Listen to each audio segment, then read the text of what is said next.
Hello, welcome to the Prayer Books and Papistry YouTube channel. I am D.A. Long, and today I'll be showing you a prayer book that I have compiled and released for this Lenten season. This is the first book in a series of books I am going to be creating called the St. George's Prayer Book line.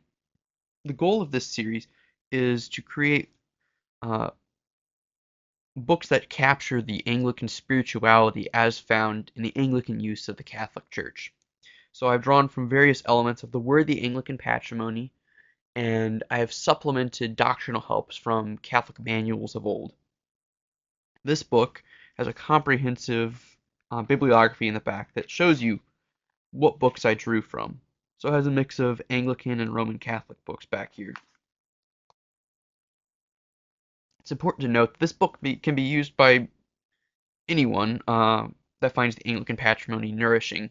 So you don't have to be of the Anglican use. You can be a Roman Catholic, you can be an Eastern Catholic, and of course Anglicans might even find this nourishing. The preface of this just kind of lays out my goals. Getting into this table of contents here. I have common forms of prayer, so for those who may not have the Our Father, the Hail Mary, the Glory Be, and the Apostles' Creed memorized, I have a reference in the front, right here. And I also have an introduction that gives instructions on how to use this book, as I often find that it can be rather overwhelming if someone isn't familiar with navigating a prayer book, trying to figure out like a prayer rule. So I laid out a simple one right here. You don't have to use all of them. This is just an example, and it kind of lays out for the Lenten season. Getting into other sections of this, I have a lengthy introduction to Lent written by St. John Henry Newman. It's from his homily for the first Sunday in Lent from Parochial and Plain Sermons. I have several penitential devotions laid throughout here, and penitential offices of the Anglican Patrimony, including a commination, a penitential office from a non-juror Book of Common Prayer called Deacon's Devotions, and Lenten Ember Day devotions from John Coson's primer. Elsewhere, I have Passion and Crucifixion devotions, prayers for the faithful departed, and St. John Henry Newman's Good Friday meditations. These ones right here, there are a couple that may not apply to everyone, such as the prayer for the conversion of England. If you're not English, you can still pray it, but that's just, I left them unaltered because I felt that if I started tweaking things around, they would no longer be the same meditations. So any footnotes in here are very light in this section. Next are prayers to the Sorrowful Virgin, drawn from elements of the Anglican Patrimony. Right here, this comes from a Society of St. Peter and Paul publication, the prayer in honor of Our Lady of Sorrows, and down here, this is a Marian anthem that's used in the Divine Office, and elsewhere here, I believe this one I pulled from Paradise of the Christian Soul by Jacobus Merleau Horstius. That was a book that E.B. Pusey translated, and it also has a famous Roman Catholic translation because Jacobus Merleau Horstius was a Roman Catholic. Um, Next are the gradual psalms. I put some helps in here to kind of spread them throughout the week, and it has the traditional prayers used within the breviary tradition. The seven penitential psalms, the litany of saints, the sacrament of penance and examination of conscience. This has a lengthy introduction from St. John's Manual. That's a uh, Catholic manual from the 1800s, as well as several forms of examination drawn from Catholic and Anglican sources. The examination on the Ten Commandments is largely drawn from Bishop Challoner's Garden of the Soul.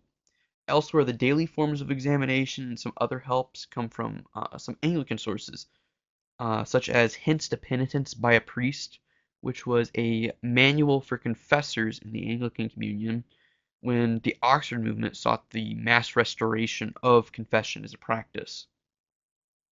So everything in here has been vetted. It's all okay for Catholics to be using. The next section is Lent readings from the Fathers. This is drawn from the Library of the Fathers, which was an Anglo-Catholic set of translations done into beautiful prayer book English of the early church fathers. I'm not sure who the compiler of the original book was, but I owe great gratitude to their work. I used all of the readings that they had pre-assigned, except for on Holy Saturday, I added in a reading for the Descent into Hades. But I drew that from the same translation, the Library of the Fathers translation series.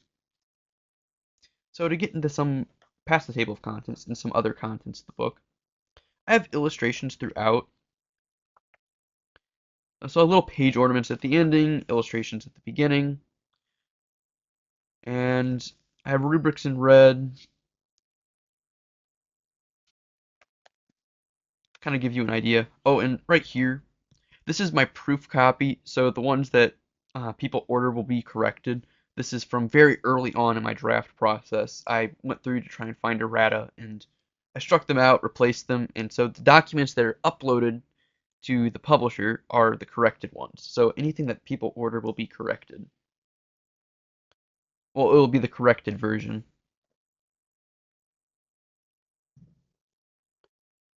Here I have the 7 Penitential Psalms. This is my first time showing off a book on YouTube, so I'm kind of new to this. I hope this video is informative.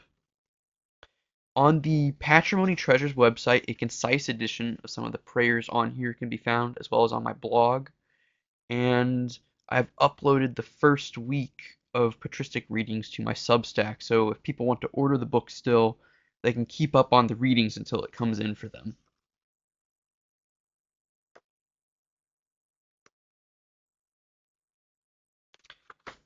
So, just kind of wrapping up, this is a very brief introduction. This book it's been the result of many hours of work. I hope people find it edifying and nourishing this Lenten season, and I hope people find the other books that I plan to release in the St. George's Prayer book line nourishing. If at any point in this video I've said St. Gregory's, that was a slip of the tongue because the Ordinariates official manual of prayer is called St. Gregory's Prayer Book. So both start with a G. I kind of might have gotten slipped them mixed up at one point or another. But that's an introduction to St. George's Lenten Devotions with Daily Patristic Readings. The book can currently be found on Lulu. I'm working on Amazon distribution through another print-on-demand publisher, but I will put the link down below for where it is available as of right now and update it when other options go live in the future. I hope you found this video informative, and I hope some people may find this book helpful this Lenten season. God bless.